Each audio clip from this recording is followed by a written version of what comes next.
Assalamualaikum warahmatullahi wabarakatuh. Jumpa lagi dengan Pak Jalil. Pada kesempatan kali ini kita akan membahas materi Al-Quran Hadis, yaitu tentang isi kandungan surah Al-Insyirah, bacaan Al-Insyirah, dan asbabun nuzulnya. Mari kita bahas pada video kali ini. Tonton sampai habis, jangan lupa like, subscribe, dan komen.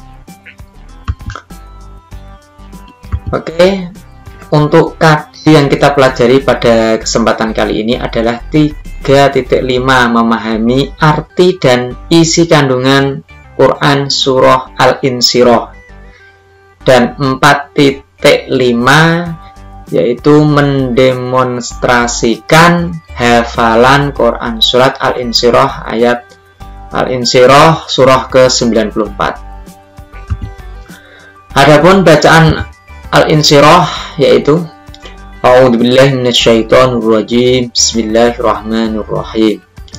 Alam nashrah laka sadrak wa wada'na anka wizrak alladhi anqadha dhahrak wa rafa'na laka dhikrak fa inna ma'al usri yusran inna ma'al usri yusra fa idza faragta fansab wa ila rabbika farghab.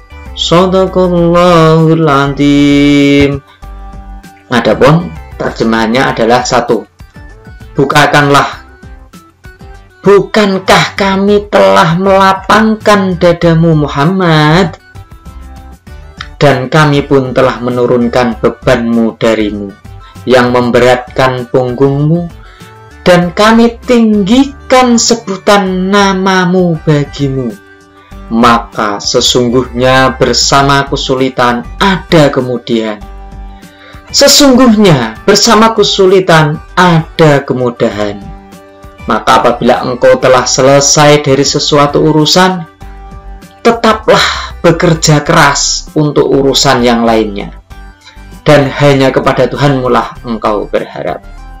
Itu adalah arti atau terjemah dari surah Al-Insyirah. Surah Al-Insyirah merupakan surah yang ke-94 dalam mushaf Al-Quran, ya, urutan ke-94. Di dalam mushaf Al-Quran menempati urutan ke-94. Surah Al-Insyirah turun setelah surah Ad-Duha dan sebelum surah At-Tin. Dan surah Al-Insyirah ini termasuk golongan surah Makkiyah yang turun di kota Makkah, yaitu terdiri dari 8 ayat. Adapun asbabun nuzul Quran surah Al-Insyirah ini, menurut riwayat Ibnu Jarir, berkaitan dengan perjalanan dakwah Nabi Muhammad di Mekah, di mana orang-orang kafir Quraisy selalu menghadang dakwah Nabi. Mereka mengejek bahwa pengikut Nabi adalah orang-orang yang strata sosialnya rendah. Maka pada waktu Rasulullah berada di Mekah, beliau acap kali menghadapi berbagai macam rintangan dan halangan dari kafir Quraisy. Maka surah Al-Insyirah ini diwahyukan kepada Nabi Muhammad sebagai bentuk motivasi Allah agar beliau senantiasa menguatkan niatnya dalam berdakwah di tengah teror yang terus berkelindang setiap saat. Kemudian saling berjalannya waktu, ya, Nabi meraih kemenangan dan kemudahan dalam menjalankan misi dakwahnya ini, ya. Jadi dengan rintangan sesuai dengan surah Al-Insyirah ini, khususnya surah ayat ke-6, ya. Setelah kesulitan, setelah kesusahan, pasti ada kemudahan, yaitu orang-orang Islam menang dalam berdakwah menegakkan agama Islam. Inilah asbabun nuzul surah Al-Insyirah. Adapun isi kandungan surah Al-Insyirah per ayat, ya, mulai dari ayat pertama menjelaskan tentang ketetapan Allah bahwa Allah itu telah melapangkan dada Nabi Muhammad dengan sifat-sifat kenabiannya.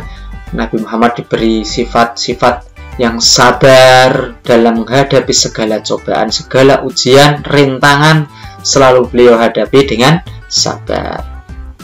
Sedangkan ayat kedua, Allah telah melenyapkan segala dosa dari diri Nabi Muhammad. Nah, dengan demikian Allah telah menjaga kesucian Nabi Muhammad. Nabi Muhammad sudah dimaksum, sudah direksa, sudah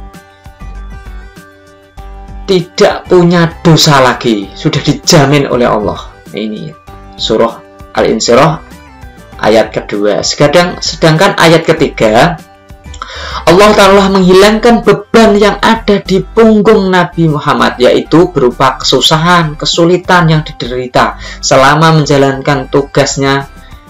Ya, semua derita, kesulitan, kesusahan diganti dengan kenikmatan, yaitu kemenangan yang luar biasa.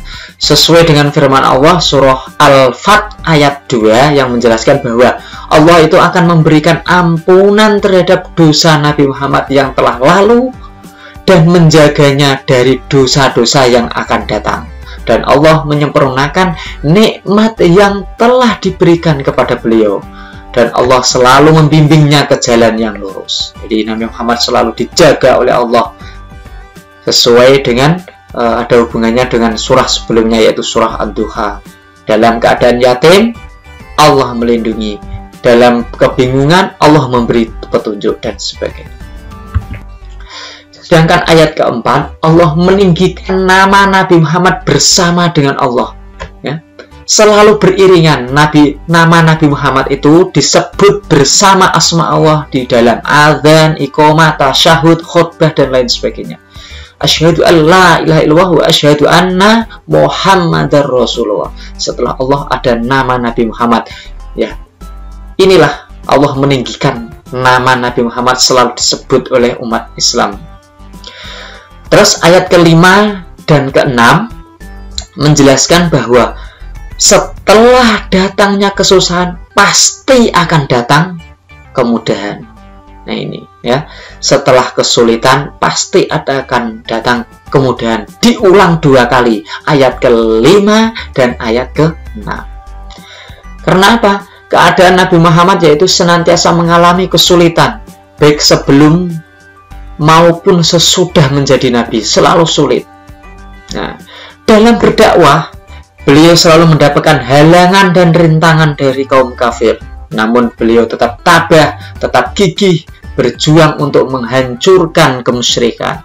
Akhirnya beliau mendapatkan kenikmatan berupa kemenangan atas kaum kafir. Allah mengangkat derajat namanya baik di dunia maupun di akhirat. Sebagaimana dengan sabda Rasulullah, an Abi Hurairah radhiyallahu anin Nabi sallallahu alaihi wasallam qala ta'awwadu billahi min jahdil bala wa tarkis saqa wa su'il qada wa samam tatil a'da. Muttafaqun alaih. Diriwayatkan dari Abu Hurairah radhiyallahu anhu dari Nabi Muhammad sallallahu alaihi wasallam, beliau bersabda, berlindung dirilah kamu sekalian kepada Allah daripada beratnya cobaan, tertimpa kesulitan, jeleknya takdir, dan cemoohan musuh. Semuanya harus kita harus satu, berlindung hanya kepada Allah. A'udzubillahi minasyaitonir rajim. Ya, kita berlindung dari Allah, baik dari godaan setan maupun dari ujian manusia. Hadis diriwayatkan oleh Imam Bukhari dan Imam Muslim. Adapun isi kandungan ayat yang ke-7, ya, berisi anjuran bahwa setiap selesai sholat supaya berdoa dengan sungguh-sungguh. Kita berdoa hanya mengharap ridho Allah Subhanahu wa Ta'ala saja, ya. Hanya mengharap ridho ketika berdoa. Sebagaimana firman Allah dalam surat Al-Mu'min ayat 60, wa qala rabbukum ud'uni astajib lakum. innal ladzina yastakbiruna an ibadati sayadkhuluna jahannama dakhirin. Dan Tuhanmu berfirman, berdoalah kepadaku, niscaya akan aku perkabulkan atau akan aku kabulkan bagimu. Sesungguhnya orang-orang yang sombong tidak mau menyembahku akan masuk neraka jahanam dalam keadaan hina. Ini sudah jelas. Setiap berdoa kita hanya mengharap ridha Allah, dan Allah akan selalu mengabulkan doa hambanya. Nah, hanya saja untuk mengabulkan doa ini ada yang langsung di dunia, ada yang seketika, ada yang ditunda, bermacam-macam sesuai dengan kadar takwa manusia. Sedangkan ayat ke-8 berisi tentang anjuran kepada hambanya dalam berdoa agar merendahkan diri dengan suara yang lembut. Intinya merasa kecil di hadapan Allah. Tidak ada apa-apanya, yang maha besar adalah Allah. Allahu Akbar. Sebagaimana firman Allah dalam surah Al-A'raf ayat 55. Ud'u rabbakum tadarru'an wa khufyah innahu la yuhibbul mu'tadin. Berdoalah kepada Tuhanmu dengan rendah hati dan suara yang lembut. Sungguh Dia tidak menyukai orang-orang yang melampaui batas. Kita berdoa kepada Allah harus dengan suara yang lembut, harus dengan DP mengharap ridha Allah, merendahkan diri seperti itu agar doa kita dikabulkan oleh Allah Subhanahu wa taala. Ya, demikian ya kandungan surah Al-Insyirah. Selanjutnya silahkan kerjakan tugasnya ya. Ini ada 5 tugas, silahkan dikerjakan. Yang pertama, jelaskan asbabun nuzul surah Al-Insyirah. Yang kedua, jelaskan pokok-pokoknya. Yang ketiga, jelaskan pengertian bahwa setelah kesulitan pasti akan diikuti oleh kemudahan. Terus jelaskan nomor keempat, adab berdoa kepada Allah. Yang kelima, ada sebuah kasus, bagaimana pendapat kalian terhadap cerita tersebut. Silahkan dijelaskan. Ya, demikian pertemuan pada kesempatan kali ini. Kurang lebihnya silahkan cari referensi yang lain. Nah, terima kasih sudah menonton video ini sampai habis. Saya akhiri. Assalamualaikum warahmatullahi wabarakatuh.